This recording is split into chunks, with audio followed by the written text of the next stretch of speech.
રાજકોટ મનપા દ્વારા તિજોરી ભરવા બાકીદારો સામે દંડો પછાડ્યો છે। મનપાના ટેક્સ વિભાગે એક જ દિવસમાં 300 મિલકતને સીલ માર્યું છે।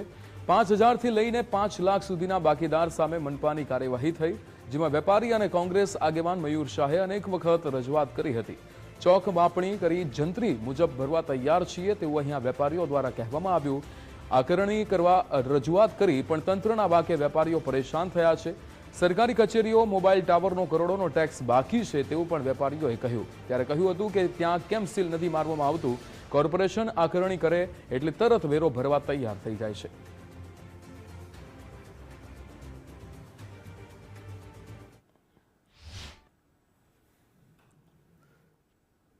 અલગ રહેણાંક મકાનો હોય, દુકાનો હોય તે સીલ કરવામાં આવ્યા છે। અત્યારે આપણે મોચી બજારમાં પહોંચ્યા છીએ કે જ્યાં સીલ કરવામાં આવ્યું છે ને કોંગ્રેસના આગેવાન છે ને સ્થાનિક વેપારી પણ છે। શું કહેશો? ગઈકાલે સીલ મારી ગયા, 300 જેટલી જગ્યા સીલ, આપનું શું કહેવું છે? મારું નામ મયુર શાહ છે અને ટેકનિકલ મિસ્ટેકના હિસાબે મારી પોતાની દુકાન પણ સીલ મારી છે। અહીં તેઓએ અસંખ્ય વાર રજૂઆત કરવા છતાં આકરણી કરી નથી, અમને અમારા વિભાજિત બિલ આપ્યા નથી।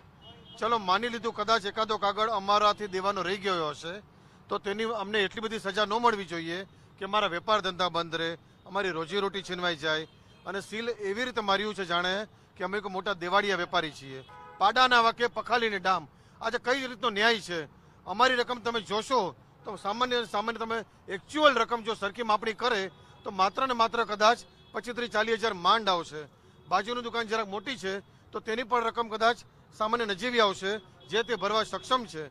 20 મિનિટના અંતરાળમાં જો સરખી માપણી થઈ જાય તો મીડિયાના માધ્યમથી કહેવા માંગીશ કે 3 વેપારી એક જ દિવસની અંદર સેમ ડે તમામ વેરો, ફરીથી એકવાર કહું છું તમારા માધ્યમથી, એકચ્યુઅલ વેરો ભરવા માટે તૈયાર છે। કોર્પોરેશનના વાકે આ થઈ રહ્યું છે તો કોર્પોરેશને કામગીરી કરવી જોઈએ, મુજબ બધું કરવું જોઈએ, કામ ધારાધોરણ મુજબ કામ કરવું જોઈએ। તો નિયમ મુજબ આકરણી કરે તો વેપારીઓ જે કહી શકાય કે વેરો ભરવા તૈયાર છે। શું નામ છે આપનું દાદા?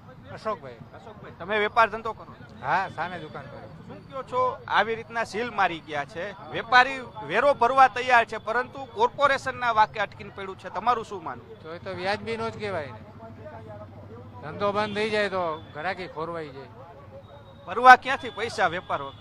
હા, વેપારી કાંઈ ના ન પાડે પૈસા ભરવાની, ગમે એ કારણસર મોડું થયું હશે તો વેપારી છે તે કદી પૈસા ભરવાની ના નથી પાડતો, પરંતુ જે આખી આ સીલ મારી છે તેની પાછળનું કારણ છે કે આકરણી એકી સાથે તમામ દુકાનોની થઈ છે ને તેના કારણે એકી સાથે મસ્ત મોટું બિલ આવી રહ્યું છે।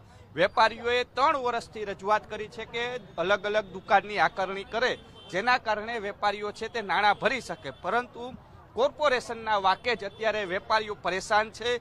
ત્યારે બીજી બાજુ મોબાઈલ ટાવરો, સરકારી કચેરીઓમાં કરોડો રૂપિયાનું બિલ બાકી છે, તેની સામે કોર્પોરેશન કાર્યવાહી કેમ નથી કરતું તે પણ એક મોટો સવાલ ઉત્પન્ન થઈ રહ્યો છે। કેમેરા પર્સન અભય ત્રિવેદી સાથે રહીમ લાખાણી, ગુજરાત ફર્સ્ટ, રાજકોટ।